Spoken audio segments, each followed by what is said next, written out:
Hello guys, आज मैं more than a married couple but not lovers के chapter 78 को एक्सप्लेन करने वाला हूँ। लास्ट चैप्टर में अकारी ने जीरो को किस करके एग्जाम के लिए अलविदा किया था और एग्जाम के बाद जीरो अपने चाइल्डहुड फ्रेंड से मिलने गया था। उसने डिसाइड किया था अब वो अपने पास्ट से और नहीं भागेगा। उसने दोनों को अचानक से बुलाया और फिर भी वो आ गए, जिसके लिए वो उन्हें थैंक्स कहता है। पहला दोस्त कहता है रेस्टोरेंट या कैफे चलकर बात करे। दूसरा दोस्त कहता है मेरे पास पैसे नहीं है। जीरो कहता है जहाँ हम न्यू ईयर पे मिले थे वहीं चलते हैं। वो उन्हें हिल की तरफ चलने को कहता है। वो हिल तक रेस लगाएंगे। दूसरा दोस्त कहता है यहाँ से भागना आसान होगा, पहले तो हम स्कूल से भाग कर जाया करते थे। पहला दोस्त जीरो से कहता है वो रनिंग के लिए सीरियस है क्या? जीरो कहता है शायद हमें नहीं भागना चाहिए। दोस्त कहता है अबे कितनी कमजोर विल पावर है तेरी। जीरो कहता है सब ठीक है, मैं भागूंगा, मुझे तुमसे रिकनेक्ट भी तो होना है। अगर आज मैं नहीं भागा तो मुझे जिंदगी भर इसका रिग्रेट रहेगा, इसीलिए मैं भागना चाहता हूँ। और दूसरा दोस्त सारा सामान उठा लेता है, जैसे उनके बैग, जैकेट, और वो पीछे पीछे आराम से आएगा। पहला दोस्त बताता है 2 वीक पहले इसके पैर में चोट लग गई थी तो ये भाग नहीं पाएगा। दूसरा दोस्त कहता है कोई बड़ी इंजरी नहीं हुई है, मैं बस यूनिवर्सिटी के लिए अपनी एनर्जी सेव कर रहा हूँ। पहला दोस्त जीरो से कहता है तुम अकेले नहीं हो जिसके साथ बहुत कुछ हुआ है। फिर वो हिल तक रेस लगाते हैं और उसका दोस्त आगे निकल जाता है। जीरो को एहसास होता है जब वो कुछ भी नहीं कर रहा था तो उसके दोस्त मेहनत कर रहे थे। उसे काफी सारी बातें हिट होती है। एलिमेंट्री स्कूल में कहा जाता था जो सबसे तेज भागता है वो फेमस हो जाता है, पर इंट्रोवर्ट के केसेस में ऐसा नहीं होता। वो बस भागने से बचने के लिए बहाने मारता रहता था और काफी टाइम से वो खुद को कोस रहा था। उसे शियोरी और उसके बारे में एलिमेंट्री स्कूल में जो अफवाहें उड़ी थी वो याद आती है, और अभी शियोरी ने कैसे खुद को बदला है वो भी याद आता है। अभी तक वो खुद को विक्टिम की तरह माना करती थी, पर जीरो की वजह से उसे रियलाइज हो गया था कि जो बीत गया सो बीत गया। अब जो उसके हाथ में है अब से वो उसे बचाने की पूरी कोशिश करेगी। और हमें ये भी पता चलता है बचपन में उसका स्कूल उसके पेरेंट्स की वजह से चेंज नहीं हुआ था। जीरो ने ही स्कूल चेंज करने की जिद की थी, और वो भी उन अफवाहों की वजह से।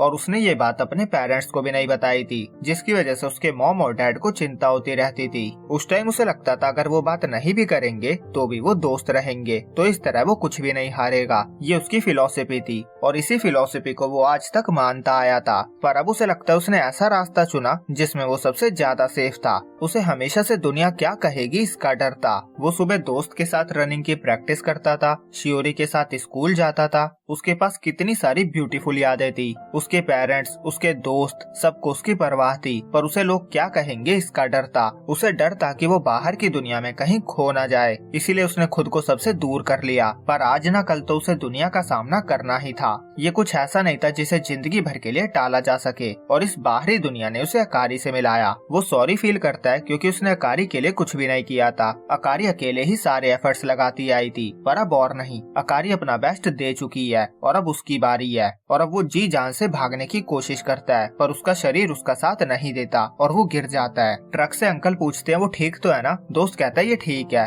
हम हिल तक रेस लगा रहे हैं। अंकल कहते हैं ठीक है, बस लेटे मत रहना वरना गाड़ी वाला कुचल जाएगा। फिर उसका वो दोस्त जो आगे था वो भी वापस आता है, और जीरो खड़ा भी नहीं हो पा रहा था। उसकी हालत देखकर वो कहता है और तुम ऐसी हालत में भी भागना चाहते थे? जीरो सॉरी कहता है। दोस्त कहता है हंस क्या रहे हो, मैंने तुम्हें हरा दिया। जीरो कहता है पुराने दिन याद आ गए, हम जीते या हारे हम एंजॉय करते थे, काश मैं दोबारा उस टाइम में वापस जा पाता। यही कारण था कि उसने उन्हें मैसेज करके बुलाया था। दूसरा दोस्त कहता है तुम अंदर ही अंदर खुद पे ट्रस्ट करते हो ना, नहीं तो तुम ऐसे भागते थोड़ी ना आज ना ही स्पोर्ट्स फेस्टिवल वाले दिन। जीरो को ये जानकर शौक लगता है कि इन्हें कैसे पता वो स्पोर्ट्स फेस्टिवल वाले दिन भागा था। दोस्त बताता है उसे ओमेई का मैसेज आया था। वो कहता है जब उसने तुम्हें भागते हुए देखा होगा तो उसे मेरी याद आ गई होगी। उसने हमारे मिडिल स्कूल के बारे में मुझसे कुछ क्वेश्चंस पूछे और कहा अगर मुझे कभी भी कोई प्रॉब्लम हो तो मेरे लिए वो हमेशा अवेलेबल है। और फिर वो जीरो से माफी मांगता है। उसका मानना था शियोरी और उसकी जो अफवाहें उड़ी उसमें कहीं न कहीं उनकी भी गलती थी। जीरो कहता है पुराने जख्म को फिर खोलने की जरूरत नहीं है, और मुझे पता है तुम्हारा इरादा वैसा कुछ भी नहीं था। उसका दोस्त उससे माफी मांगता है। जीरो कहता है बच्चों की तरह बर्ताव तो मैं कर रहा था, और वो भी माफी मांगता है। दूसरा दोस्त कहता है अब हम मैच्योर हो गए हैं तो पुरानी गलतियों को भुला देते हैं। और फिर वो प्रेजेंट में आते हैं। वो जीरो से पूछते हैं वो न्यू ईयर पे किस लड़की के साथ था, कौन थी वो? जीरो कहता है उसका नाम अकारी है, हम डेट कर रहे हैं और नहीं भी। दोस्त कहता है फ्रेंड्स विद बेनिफिट वाला सीन है क्या? जीरो कहता है नहीं, हम इतना आगे नहीं गए हैं। दोस्त कहता है तुम फिर पीछे हट रहे हो क्या? तुम्हें अपने लाइफ के लेसन से सीखना चाहिए। जीरो कहता है वो बात नहीं है, मैं बस प्रॉमिस निभा रहा हूँ। हम ऑफिशियली तब डेट करेंगे जब हम जिस यूनिवर्सिटी में जाना चाहते हैं वो हमें मिल जाएगा। वो कहता है अकारी इकलौती ऐसी इंसान है जिसके साथ मैं रहना चाहता हूँ। दोस्त कहता है चलो चलते हैं। अब तो जीत जीत भी नहीं लग रही। बेसिकली जीरो की मैच्योर बातों से उसे समझ आ गया था भले ही वो रेस में हार गया है पर अब लाइफ में वो जीत रहा है। दूसरा दोस्त कहता है काश ये फेल हो जाए और इस तरह उनके बीच सब अच्छा हो जाता है और मस्ती मजाक भी चालू हो जाती है। फिर जीरो घर जाता है। अकारी कहती है तुम लेट हो। जीरो बताता है उससे कुछ पुराने दोस्त मिल गए थे और टाइम का पता ही नहीं चला।